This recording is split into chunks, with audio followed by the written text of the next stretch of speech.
Buenos días, de nuevo con ustedes en nuestro programa Neumos por televisión. En esta ocasión tenemos una primicia que le va a agradar a muchos de los que asistieron al Congreso de Neumología recién transcurrido de la Sociedad de Neumología. Y es que a partir del día de hoy vamos a pasar algunas de las conferencias que se grabaron del Congreso de Neumología. Muchas personas están interesadas en adquirir las conferencias que se grabaron, porque se sabe que esas conferencias se estaban grabando para ser distribuidas. Nosotros vamos a pasar las más importantes, porque son muchas, son prácticamente un material suficiente para pasarnos meses en eso, y tenemos que alternar este tipo de conferencias con otros temas de actualidad, por ejemplo, con miras al Congreso de Neumología Centroamericano que se va a celebrar a partir del año que viene en este país. Pero el día de hoy sí vamos a pasar la primera conferencia que se dio en el Congreso de Neumología recién transcurrido, que fue la conferencia que dictó el doctor Juan Carlos Vázquez de México, del INER, del Instituto Nacional de Enfermedades Respiratorias de México, sobre función pulmonar. Es posible que pasemos, si no todas las conferencias que se dieron de este tema, por lo menos las más importantes, en esta semana y a partir de ahora las próximas semanas también. Además vamos a pasar las otras conferencias que para nosotros consideramos, o que nosotros consideremos que son de interés para los que ven este programa todos los domingos. De manera que vamos a dejar al doctor Juan Carlos Vázquez con la primera conferencia que se dictó en el curso precongreso de función pulmonar. Muy buenos días, muchísimas gracias por la invitación. Estamos muy contentos de estar nuevamente aquí en República Dominicana.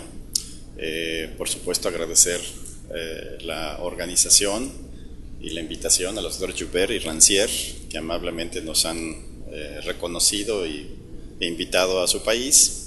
Déjenme decirles que este es el tercer evento que organizamos en nombre de la Asociación Latinoamericana de Tórax. El primero fue un curso taller de espirometría hace algunos años, que era, creo yo, como el segundo o tercero que organizábamos en el seno de ALAT, porque el curso de espirometría de nosotros en México, que fue como empezamos con todo esto, con el doctor Pérez Padilla, por supuesto, como organizador y líder del proyecto, data de 1996 en la Ciudad de México, y fue un curso que se organizó como sede NIOSH, que a la fecha sigue siendo el único curso del Instituto de Seguridad Ocupacional de los Estados Unidos fuera del territorio americano. NIOSH ya no reconoce cursos fuera de su territorio, por eso somos el único, y lo que recomienda es que sean cursos ahora para Latinoamérica LAT, igual que nosotros, por supuesto. Esto que van a ver ahora, este curso, es un upgrade, por decirlo así. Es un segundo curso que organizamos precisamente para médicos neumólogos, aunque puede ser de interés para otros colegas. El curso de espirometría, como bien decía el doctor Rancière, es un curso de interés para medicina general. Como van a ver ahorita, la espirometría, yo les decía, la consideramos, o yo personalmente la considero como que la gran deuda de la neumología con la medicina. El día en que todos los médicos usen espirometría como usan electrocardiograma o glucemia, que son pruebas equivalentes, o incluso la presión arterial, la medicina respiratoria en muchos países, sobre todo los latinoamericanos, estará en otro nivel.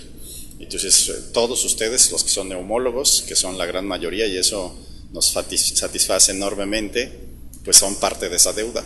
Entonces, y espero que eso siga cambiando, porque está cambiando. Entonces, déjenme más o menos mostrarles la estructura del curso y hablar sobre algunos aspectos generales. Miren, la historia de la fisiología respiratoria en el orden mecánico es extraordinariamente antigua en el contexto de la fisiología médica.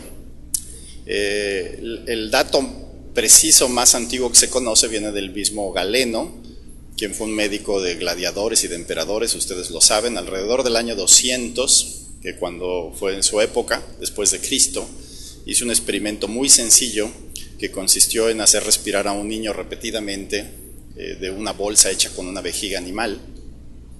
Y lo que Galeno describió en uno de sus tratados de medicina es que el volumen respiratorio que movilizaba a este niño no cambiaba en función del tiempo. Entonces, él no hizo una medición absoluta del volumen respiratorio, pero describió algo que sabemos, que el volumen corriente es constante, es estable generalmente. Las primeras mediciones absolutas de los volúmenes respiratorios, que por cierto es el principio fisiológico más básico, si pensáramos en la respiración como principio mecánico, la primera pregunta que todos nos haríamos si no supiéramos previamente algún conocimiento de fisiología es ¿cuánto aire respiramos? Es lo más, y es lo que todos recordamos desde nuestras clases de fisiología. ¿Cuánto es el volumen corriente? ¿Cuántas veces respiramos por minuto? La frecuencia respiratoria y por lo tanto cuánto aire pueden respirar en un minuto, que es lo que llamamos ventilación o ventilación minuto. Las primeras mediciones absolutas de volumen respiratorios o de volúmenes fueron hechos alrededor del año 1680 y fueron hechas, según se conoce, por Antonio Borelli, quien por ya desplazamiento de agua en un tubo de cristal pudo medir lo que para entonces no se llamaba capacidad vital, sino es un término mucho más reciente, sino volumen respiratorio o aire respiratorio. Y otras mediciones conocidas también corresponden a 1700. James Jurin, médico inglés, hizo también unas mediciones parecidas. Vean ustedes, ya la capacidad vital y el volumen corriente se identificaban en volúmenes que hasta la fecha reconocemos. Pero probablemente algunos de los aportes fisiológicos más avanzados para la época vienen de Antonio Lavoisier. Antonio Lavoisier, saben ustedes que es el padre de la química moderna. Él tuvo un interés particular por la respiración, por los gases, el contenido y el volumen de los gases respiratorios, y construyó lo que en su época le llamó el gasómetro, que no es más que un espirómetro digamos primitivo. Estas láminas ustedes seguramente las han visto en alguno de los libros de historia de la medicina.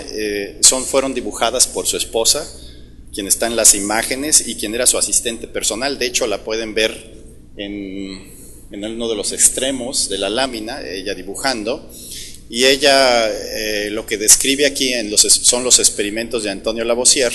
En la lámina superior pueden ver lo que es un espirómetro muy rudimentario, no se ve muy bien el apuntador, perdón, pero lo que pueden ver aquí no es más que un sistema de tubos. Esto es una tina con agua y esto es una campana probablemente de cristal, y lo que están viendo es el desplazamiento del agua y la medición de los volúmenes. Entonces no es más que una espirometría. Y en la lámina inferior lo que ustedes pueden ver es un individuo, que está también respirando un sistema de conductos y está moviendo los pies, probablemente similar a lo que es una máquina de coser mecánica, para ver los cambios respiratorios en función del ejercicio. Entonces vean ustedes, son mediciones muy antiguas para lo que es comparativo a otras pruebas fisiológicas. En 1800, Humphrey Davy, quien era un médico inglés también muy conocido por sus aportes a la fisiología, él construyó lo que probablemente es la primera versión de un espirómetro bien definido, que es el que ven en la imagen. Es un sistema de poleas que se desplazan al movimiento de una campana sumergida en un cilindro sellado con agua, y probablemente fue la base para la creación de muchos espirómetros. Pero Humphrey Davy fue un fisiólogo muy avanzado para su época. Vean, describió también los volúmenes de espirometría, la capacidad vital, el volumen corriente. Fue el primero en medir el volumen residual, que es una medición bastante más compleja.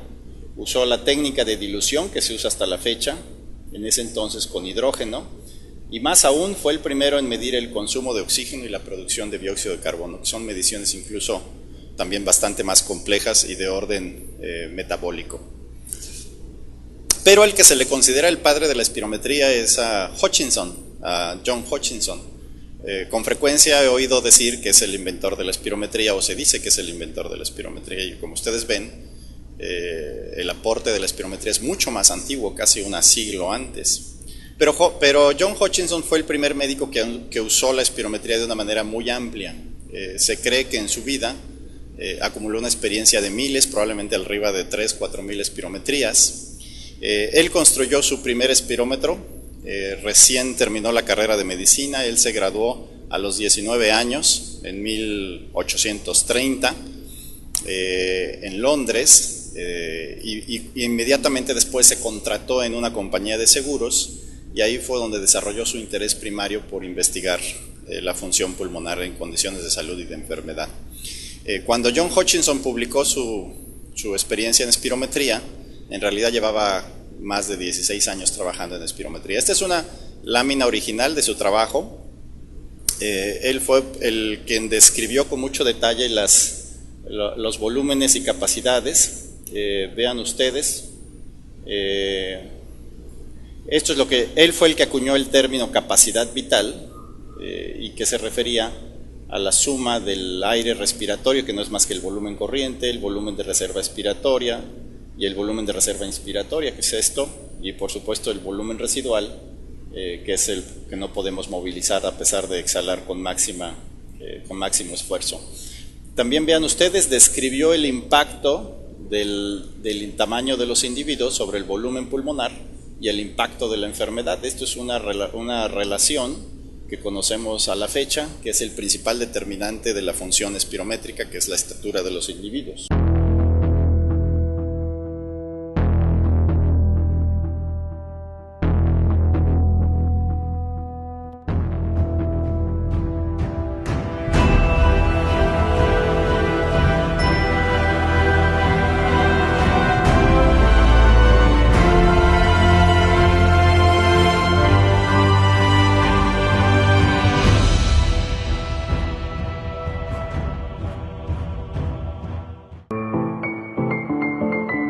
De todas las vocaciones, la vocación política es la más noble. De todas las profesiones, la profesión política es la más vil.